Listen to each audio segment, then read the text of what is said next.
बिस्मिल्लाहिर्रहमानिर्रहीम। अस्सलामु अलैकुम जनाब वाला, छोटे बड़े सारे शहजादों को सलाम है, दुआएं हैं। अच्छा, वो पता है कि अब मैं आपको बड़ी अहम ये 2-3 चीज़ें ये आपकी खिदमत में पेश कर देता हूँ। अच्छा, आज से 14 मई जुमा से लॉकडाउन जो है तकरीबन ख़त्म किया जा रहा है।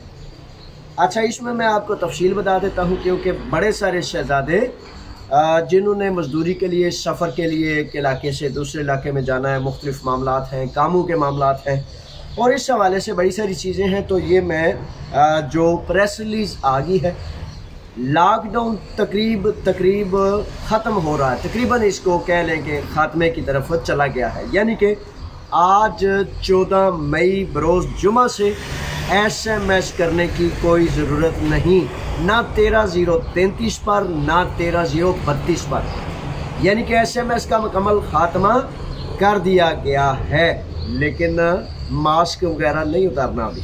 मास्क जो है उसको लेकर ही साथ घर से बाहर निकलना है।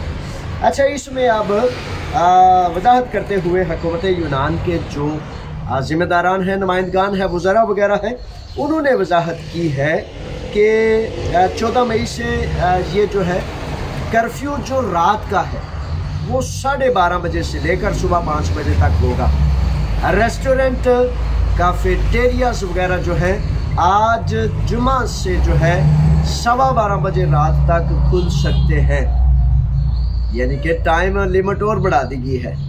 इसका मतलब ये है कि जो है काफ़ी ज़्यादा रिलीफ मिल गया है। लॉकडाउन तकरीबन जो है इतना नरम कर दिया गया है कि बराए नाम सा रह गया है।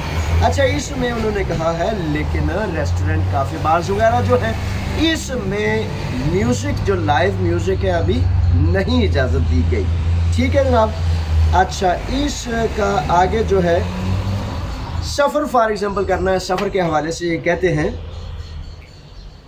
कि सफ़र के लिए PCR टेस्ट, ये PCR टेस्ट या रैपिड टेस्ट जो है ये क्या होता है, सेल्फ टेस्ट भी इन्होंने शामिल किया है। लेकिन ज़्यादा बेहतर ये है, फॉर एग्ज़ाम्पल हम इमिग्रेंट्स जो हैं एक सेल्फ टेस्ट करते हैं और सेल्फ टेस्ट के बाद फिर सोचते हैं अब इसको मैंने क्या करना है, कहाँ चढ़ाना है, कहाँ से सर्टिफिकेट लेना है, क्या करूँगा।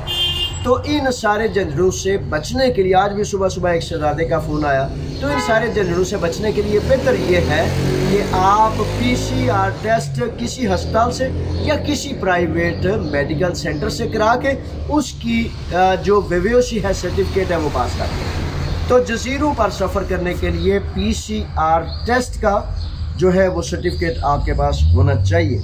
वो कहते हैं कि अगर तो आपने वैक्सीन लगवा ली है, वो एम्वोलियो जिसे कहते हैं, टीका जिसे कह लें, वैक्सीन असल में वैक्सीनेशन तो इंटरनेशनल एक लफ्ज़ है, तो यूनानी ज़बान में उसे एम्वोलियो कहते हैं।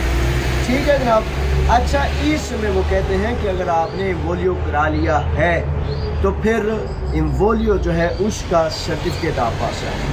ये बुनियादी तौर पर हुकूमत यूनान के ज़िम्मेदारान ने ये कहा है। और एयरपोर्ट पर हो गया, लिमानी पर हो गया, साहिल समंदर पर हो गया, वो आपको जब आप शिप पर सवार होने के लिए जाएंगे तो वो पूछेंगे कि क्या आपके पास PCR टेस्ट है, सेल्फ टेस्ट है, या मतलब इस तरह वैक्सीनेशन आपने मुकम्मल सर्टिफिकेट ले लिया, तो आप PCR टेस्ट निकालें और निकाल के कहें जनाब ये मेरे पास टेस्ट मौजूद है। अच्छा, ये इन्होंने कहा है कि जिन अफराद को किसी वक्त कोरोना की शिकायत निकल आई थी, जब तक उनके पास सर्टिफिकेट ना हो कि अब वो बिल्कुल ठीक है और उन्होंने सिर्फ वैक्सीन यानी कि एम्वोलियो करा लिया है, उसके 15 रोज़ बाद वो जा सकते हैं किसी भी जगह सफ़र करने के लिए। ठीक है जनाब। अच्छा, वैक्सीनेशन प्रूफ जो है वो लाजिम है। अच्छा, आगे लिखते हैं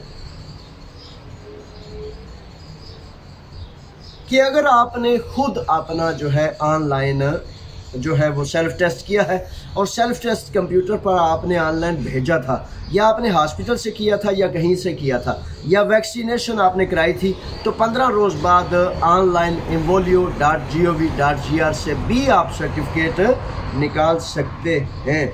ये है वो मामलात। लेकिन इंटरनेशनल सफ़र के लिए जो है नहीं, सारे इंटरनल डोमेस्टिक सफ़र है, इसके बारे में ये चीज़ें सारी कही जा रही हैं। ठीक है जनाब, 14 और 15 मई से जो है इंटरनेशनल टूरिज़म को भी खोला जा रहा है, यानी कि आज और कल इन दिनों में। तो इसके हवाले से वो कहते हैं कि इंटरनेशनल जो सयाह हैं उनसे भी गुजारिश है कि वो या तो सर्टिफिकेट लाएंगे वैक्सीनेशन का या फिर 72 घंटे कबल का जो है PCR टेस्ट के हवाले से जो है वो करेंगे। ठीक है जनाब, ये है जो म्यूज़िक का बताया है कि ये अभी आप रेस्टोरेंट्स वगैरह में नहीं कर सकते, मास्क को लाजिम करार दिया गया है। ये जनाब हैं 2-4 बुनियादी चीज़ें जो लॉकडाउन के हवाले से मैंने आपकी गोशगुजार करनी थी। अब मैं आपको बताता चलूँ, असाइलम के हवाले से प्रेस रिलीज़ आ गई है और उन्होंने कहा है कि 16/5 तक असाइलम दफातर जो हैं वो महदूद पैमाने पर काम करेंगे। 3 चीज़ें हैं बुनियादी। आपका अगर बाकायदा ऑनलाइन अभी इन दिनों में कोई टाइम तय पाया है तो आपने जाना है। अगर आपको इंटरव्यू है तो असाइलम सर्विस से आपको फ़ोन आया है, टाइम कंफर्मेशन की है तो फिर आपने जाना है। अपील है यानी कि फ़ैसला आ गया, फ़ैसले पर अपील है तो फिर आपने दौड़ते हुए जाना है, क्योंकि अपील के दौरान वो कहते हैं आपको कोई रुकावट नहीं, क्योंकि उसका टाइम लिमिट तकरीबन ज़्यादा से ज़्यादा 1 माह होता है। तो उस टाइम लिमिट से ख़त्म होने से कबल आपने जाना है। फैमिली रजिस्ट्रेशन और एमरजेंसी काम जो हैं इस सिलसिले में वो सिर्फ जो कहते हैं कि वो अफराद असाइलम सर्विस 16/5 तक आएंगे।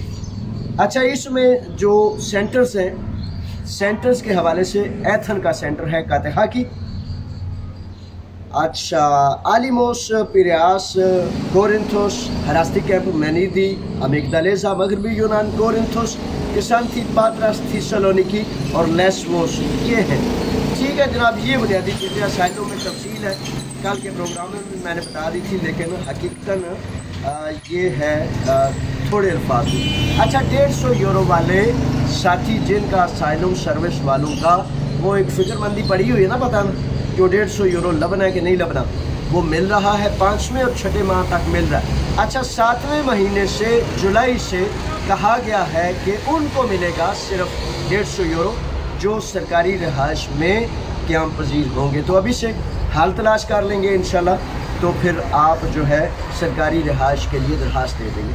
अब जनाब आखिरी जो नुक्ता आपकी खिदमत में पेश करना चाहता हूँ वो ये है कि आपको पता है ना कि फ़लस्तीन में जो इंसानियत जो जानते हैं, जिनको पता है कि इंसानियत क्या होती है, मज़हब को, दीन को, असूल को, सच को, हक़ को भी अगर आप इतना बारीक बिनी से ना परख सके तो इंसानियत को परखने के लिए जो है वो बड़ी आसानी से आपको समझ आ जाती है।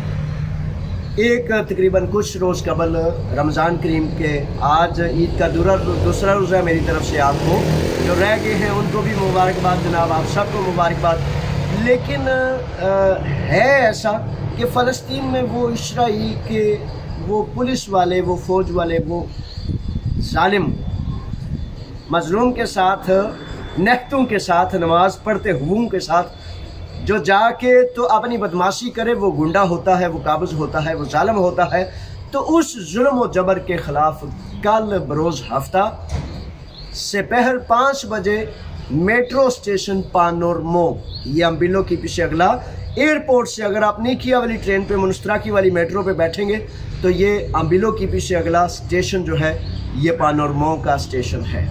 तो 5 बजे हमने इकट्ठे होना है। तमाम कम्यूनिटीज़ हैं अल्हम्दुलिल्लाह रब्बिल आलमीन, मुस्लिम कम्यूनिटीज़, अरब कम्यूनिटीज़, फ़लस्तीन कम्यूनिटी, यूनानी मुत्तहिदा नस्ल परस्ती के ख़िलाफ़ महाज और इंसानी हकूक़ की जमातें, हज़ारों लोग होंगे। तो आपसे भी गुजारिश करता हूँ कि पाकिस्तान कम्यूनिटी, पाकिस्तानी कौम का ये हक है कि सबसे पहली लाइन में आप और मैं खड़े। तो कल मैं आपका हफ्ता के रोज़ मुंतज़िर हूँगा, तो आप बराए मेहरबानी अभी से इसको शेड्यूल कर लें, तरतीब कर लें, आपने अपने कामों से किस तरह आपने शामिल होना है। दूरों नज़दीक से, इनोफिता से लेकर कोरिंथो तक मैं आप सबको आवाज़ देता हूँ, आओ मेरे बच्चों। ये तकलीफ़ के, करब के, आजमाइश के वक़्त रोज़ रोज़ नहीं आते। तो जब आपका पैमाना नापा जाता है ना कि कौन है, वैसे तो दजाल मजीहा के निज़ाम में बड़ा सारा ऐसा सिस्टम मौजूद है कि वही लोग जो जलील और गंदे होते हैं, वही जो जुल्म और जालिम के साथी होते हैं, वो भी बड़ा कुछ बेचारा करके अपने आप को उस पर्दे में छुपाना चाहते हैं। लेकिन उनको उनके हाल पे छोड़ दें। आप आएँ खालिस्तन अल्लाह और अल्लाह के रसूल के हुक्म की ताबेदारी के लिए, मजलूमों की मदद के लिए। जैसे मेरे सैदी का कौल है ना कि मुसलमान का भाई है, तो भाई दर्द में, तकलीफ़ में, बेटियां, हमारी बहनें आवाज़ें दें, वो तड़पें और फिर हमें एहसास तक ना हो, ये नहीं होना चाहिए। तो आएँ कल इंशाअल्लाह मैं आपका मुंतज़िर हूँ। कल बरोज़ हफ्ता शाम से कबल दोपहर 5 बजे मेट्रो स्टेशन पानोरमो, जो एयरपोर्ट की तरफ मेट्रो जाती है, अम्बिलो की पीछे अगला स्टॉप पानोरमो है, वहाँ जनाब मैं आपका मुंतज़िर होऊंगा। और फिर इंशाल्लाह वहाँ से हम इस्राएली एम्बेसी जो है, सफारतखाना जो है, जिस मुल्क की गुंडागर्दी का ये सेंटर है, उस तक जाएंगे और एहतजाज भी करेंगे और अपने भाइयों को, बहनों को, अपने उन बच्चों को, अपने उन हुर्रियत पसंदों को कहेंगे कि आप दुख में हैं, दर्द में हैं, हम आपके दुख और दर्द में आपको अकेला ना छोड़ेंगे।